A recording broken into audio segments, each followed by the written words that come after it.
Aujourd'hui, je teste un onduleur WKS Circle.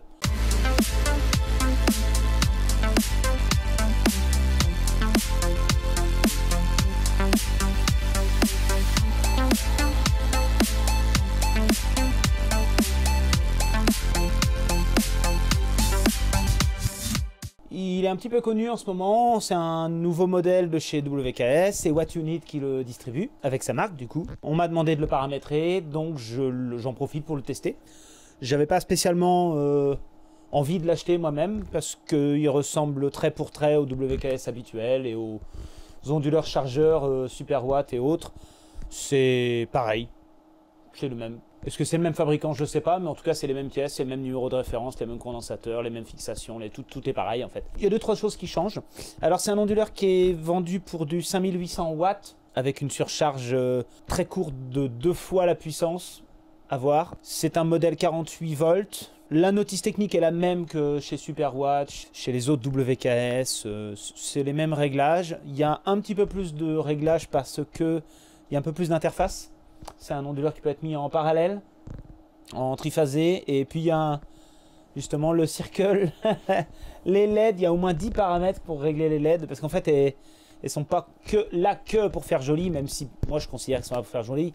Elles ont quand même une fonction, un peu comme un gyrophare si vous voulez. Elles peuvent alerter, elles peuvent informer. Sans avoir à aller regarder les chiffres, on peut donner une fonction à ces LED. Bon, voilà, ça c'est une façon de voir les choses. Moi je l'ai paramétré sur une batterie Pilontech, ce qui a l'air de plutôt bien marcher. C'est intéressant puisque le cordon qui est fourni avec fonctionne bien. Les réglages sont accessibles. J'ai rien à redire de ce côté-là. Ça fonctionne. Ce qui est intéressant aussi, c'est que l'écran est un peu plus grand et un peu plus d'informations en temps réel. Si vous voulez, on a directement les paramètres. Par exemple, ça nous affiche la tension de la batterie, puis ça nous affiche la tension qu'elle doit atteindre pour être chargée. Les réglages qu'il y a à l'intérieur de la batterie. Plutôt qu'aller chercher les informations, ils sont déjà dessus. Ce qui n'est pas trop mal. Ils ont amélioré le côté compteur d'énergie, statistiques, historique, base de données, échange par USB, mise à jour, toute cette partie Wi-Fi, application. Donc ça a été amélioré parce que c'est dans l'air du temps, on va dire. J'aurais aimé qu'ils améliorent aussi le fonctionnement de l'appareil tant qu'à faire, mais bon, ils ont amélioré ça.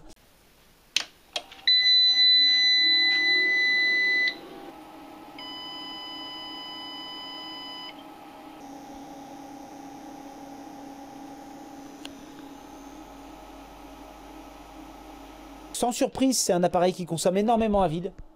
On est entre 60 et 80 watts. Alors moi, j'ai relevé 67, on va dire. Consomme énormément en tant qu'onduleur, mais aussi en tant que chargeur. Par exemple, là, il est éteint. On dirait pas, mais il est éteint. Il n'y a que le soleil qui l'alimente. Il fait presque nuit, il est plus de 18 heures. On a à peine 120 volts sur les panneaux. C'est un MPPT qui va de 120 à 450 volts, comme la plupart des modèles haute tension en fait. Il fonctionne assez bien en termes de régulateur solaire, c'est-à-dire qu'il décroche pas trop à 120 volts, il accepte, il maintient une charge. Par contre, il consomme de l'énergie. Là, il est allumé uniquement sur la partie solaire et il consomme 38 watts sur les batteries et il annonce qu'il en produit 22. Donc si on fait le calcul 30 plus 22, ça veut dire que le régulateur solaire consomme autant que l'onduleur. Suite à mes calculs, j'ai constaté que l'affichage du régulateur solaire se trompait de presque 30 watts. C'est un peu embêtant, mais comme les modèles d'avant en fait. En fait, pas de meilleure fiabilité sur la carte électronique principale, c'est vraiment la carte de communication qui a changé. Si je l'allume maintenant, il va faire un petit boucan, il va se mettre en mode production d'énergie 230 volts, il va consommer un peu plus. Là, il est déjà à 40 et quelques watts, 42. Il a augmenté de 10-15 watts sa consommation. Le mode économique énergie, il y en a un dessus. J'ai été surpris, il y en a un. Mais il marche pas. Bon, ça, j'étais pas surpris. Déjà que chez Victron, il fonctionne pas. Alors chez WKS, je m'attends pas à ce qu'il fonctionne. Et il fait tout clignoter. Il faut vraiment commencer à avoir plusieurs dizaines de watts pour le sortir du mode économe. Et le mode économique lui fait gagner...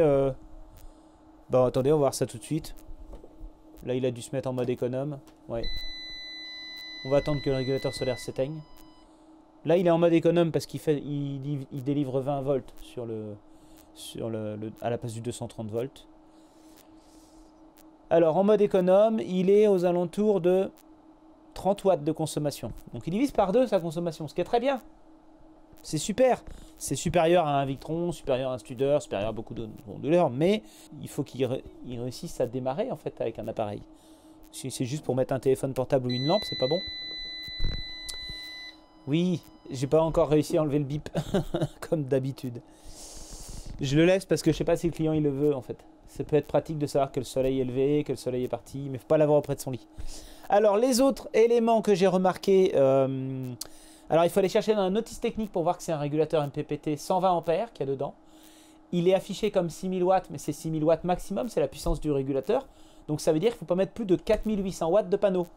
C'est une limite que je conseille de vraiment pas dépasser, pour des raisons évidentes de destruction du régulateur.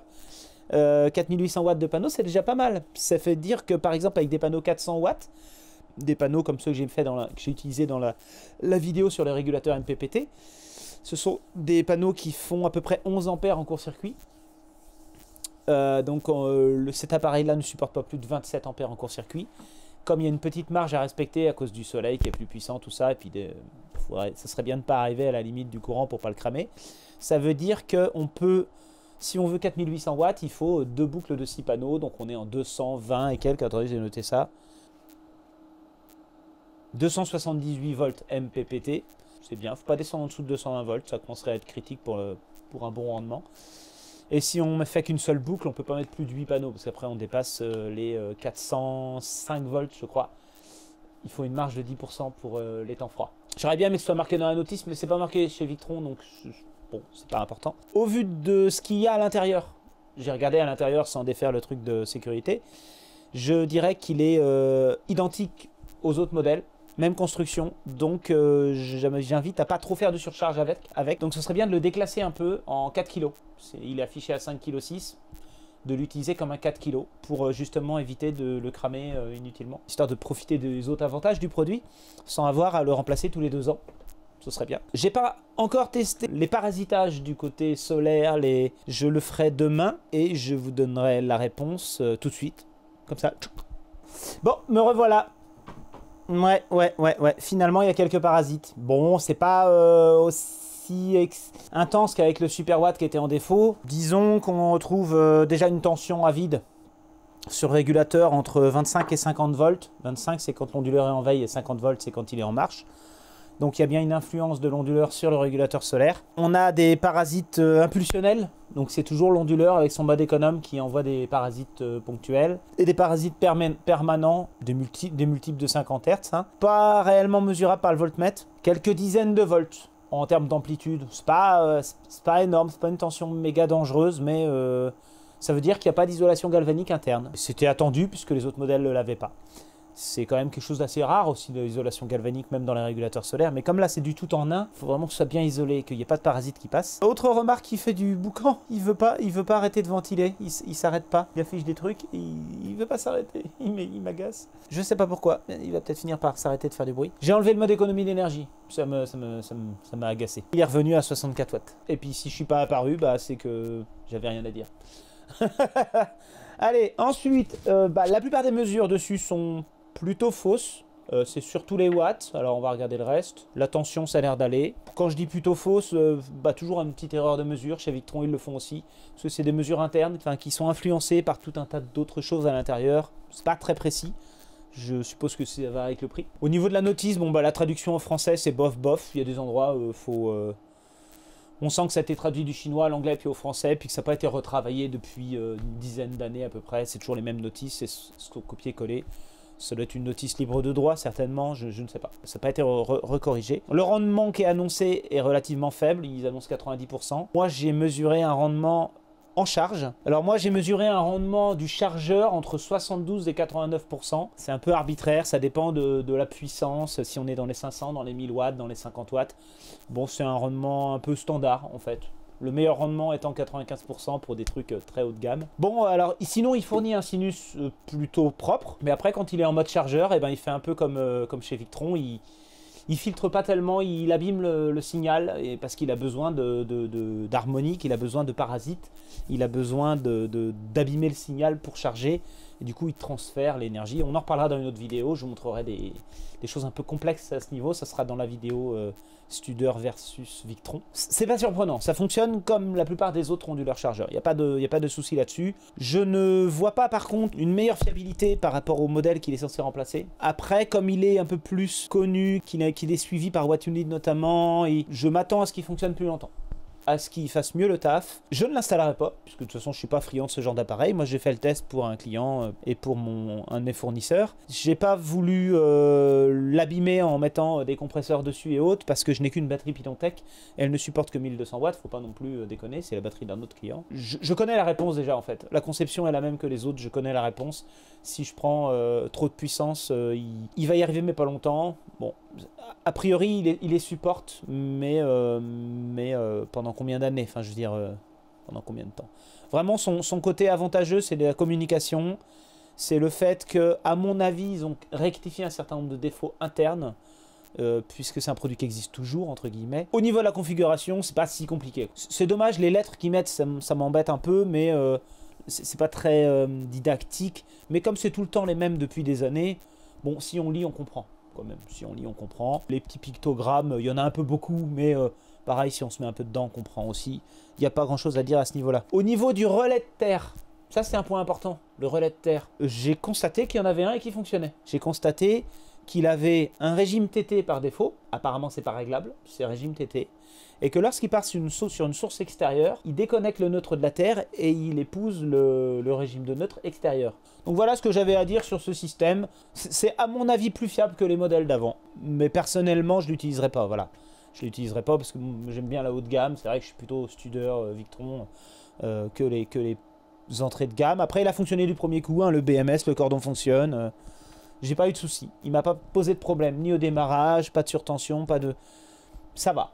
Ça va. Après, s'il n'est pas utilisé avec une batterie lithium, le BMS qui est dessus, le pourcentage, il est plutôt faux en fait. Il ne fait pas office de BMS et de contrôleur batterie. Là, il me donne un pourcentage parce que c'est la batterie lithium qui lui a dit. Mais lorsqu'on a été réglé sur AGM, il donnait un pourcentage fictif aussi. Donc il faut le complémenter avec un contrôleur batterie si vous avez autre chose que du lithium. Parce qu'à mon avis, il ne va pas vous afficher quelque chose de suffisant. Donc là, il a quasiment arrêté de charger en solaire. Il consomme 45 watts. Donc cette consommation à vide qui est quand même de l'ordre de 20 à 30 watts, voire même 40 watts de plus que la plupart des autres modèles de gamme corrects. Si on le compare à un Victron de cette puissance va être dans les 2000 euros. J'ai pas regardé le prix de celui-là, je crois qu'il est dans les 900 000 euros, enfin ce serait pas étonnant. Étant donné qu'il consomme à peu près 40 à 50 watts par heure en plus, ça fait à vue de nez 1,2 kWh par jour. Donc c'est-à-dire que si on le laisse brancher comme ça tout seul, avec la batterie allumée, 2 jours la batterie est vide. Donc ça veut dire qu'il faut 2 à 3 batteries Pilontech pour tenir 5 jours sans consommer. Donc c'est-à-dire que ça, si on est en Pilontech, ça veut dire qu'on rajoute 5000 euros de Pilontech, juste pour le maintenir allumé, et en hiver on rajoute aussi 1200 watts de panneaux solaires pour couvrir sa consommation hivernale. Donc les 4800 watts de panneaux, on en enlève 1200. Donc il faut le comparer avec un système Victron qui serait plutôt dans les 3500, 3600 watts de panneaux solaires. C'est relatif, voyez-vous, c'est relatif. C'est vraiment le genre d'appareil qu'on va utiliser avec le réseau à côté. Et du coup, ça va augmenter la facture du réseau, en tout cas sur le fond, sur la base de consommation. Bon, on est le lendemain, j'ai branché les panneaux solaires sur le régulateur pour pouvoir charger ma batterie Pilontech. Et ça fait 1 heure que j'attends, il fait jour. Enfin, le soleil n'est pas vraiment sur les panneaux, mais ça ne produit pas beaucoup, ça produit 50 watts. On continue à décharger les batteries, encore 36 watts.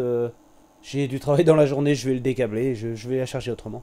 J'ai réglé pour des batteries gel du coup, parce que le client il a des batteries gel, il a 200 Ah de batterie gel, c'est pas beaucoup. Bon. Et j'ai juste remarqué, il manquait des menus dans la notice, le menu 14 et 15, je sais pas ce que c'est. Il est dedans, mais il n'y a pas dans la notice. Et sinon, je me suis rendu compte que quand on branche les batteries Pilontech, je sais pas s'il les reconnaît, on n'a pas de menu pour vérifier ce qui se passe. Les réglages par défaut Pilontech ont l'air pas très bons, trop élevés.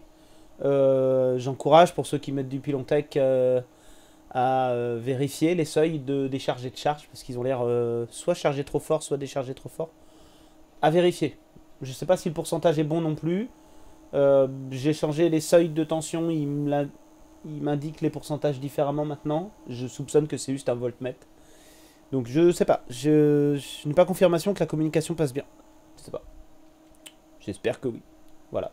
Bon allez, on y retourne. Moi c'est un appareil que je ne conseille pas, mais qui a ses utilités pour ceux qui débutent dans le solaire. Voilà. J'espère que ça vous a plu. C'est un peu comme les autres vidéos sur les onduleurs hybrides, mais je vous ai pas trop cassé les oreilles avec les bip bip. Et c'est un peu plus... j'ai fait des tests en off, si vous voulez. Alors, en vous remerciant, bonne journée. Je vais m'en servir demain pour finir de charger la batterie pour le client, et puis c'est tout. Après, je le remets dans sa boîte et je passe à autre chose. J'ai du studeur à faire.